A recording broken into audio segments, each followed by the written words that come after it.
Hi, Jeremy Higgins, your local realtor right here in Davis, California, and welcome back to my video blog.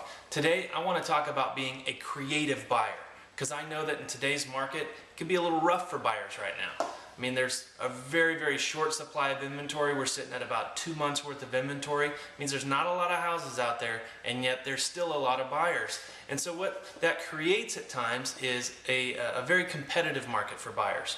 We've got, when a great property comes on the market, it's not uncommon to see multiple buyers writing offers on that property. And then those buyers have to compete with one another to see who can get the property. And just today, actually, there was a house in Davis here that went into escrow. It was listed maybe, I don't know, 2-3 days ago. And within that short period of time, I think it was 3 people wrote offers on the property, and then the buyers had to compete. And finally, one person got it, but 2 people didn't. And so I want to talk to you about, what can we do that can help you win? I want to make you a winner in this market.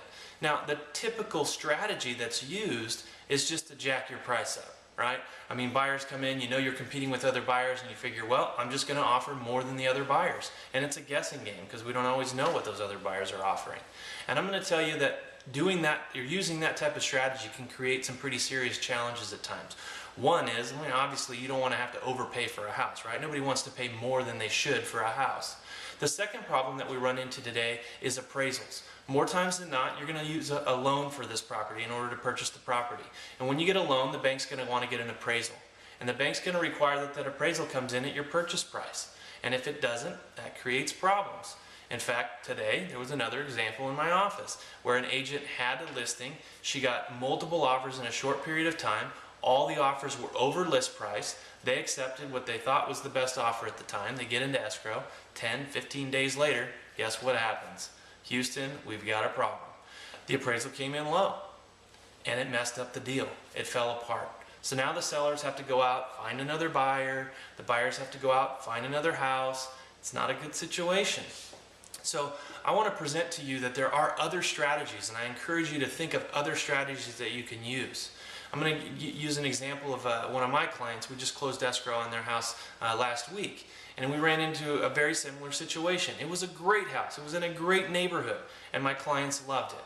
And I knew that there were going to be a lot of other buyers who loved it too. And so I sat down with my clients and I said, look, we got to get creative on this situation, on this deal, right? And so what I did is I interviewed the agent, and I found out as much as I could about the sellers.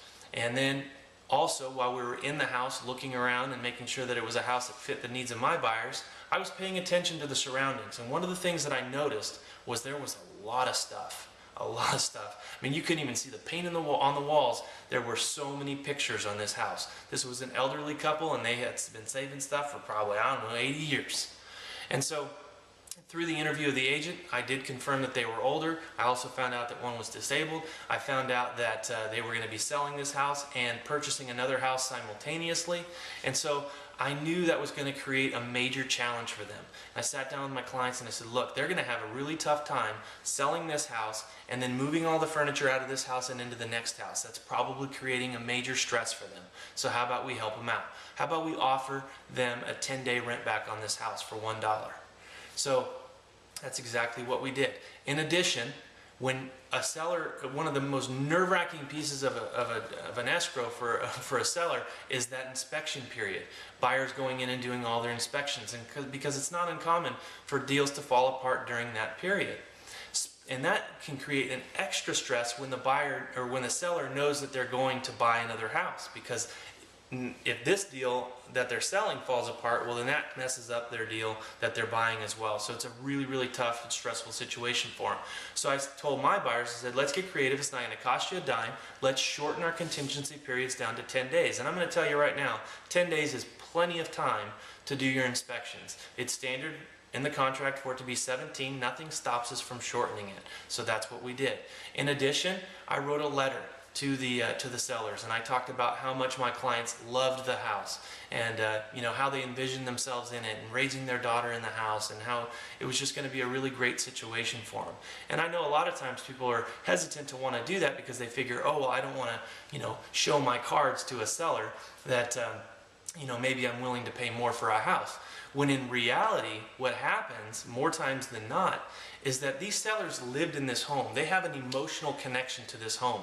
And when you present them with some information that shows that you too have an emotional connection, well, then you are able to create emotional connection with the seller. So I'm going to encourage you to think of creative ways that you can help establish that emotional connection for the seller. They want to sell their home to somebody that they know will love it. So those are just a couple of different ways that you can be creative. Obviously, there's lots of other ones out there. So when we sit down and we talk about it, we'll evaluate your situation and do it on the interviews and figure out what's best for you. But I hope this video was useful for you. And I'm going to ask you again, as always, word of mouth. So I'm going to ask you to take a moment right now, share this video with anybody that you think is thinking about buying a house, and hopefully this will be helpful for them too.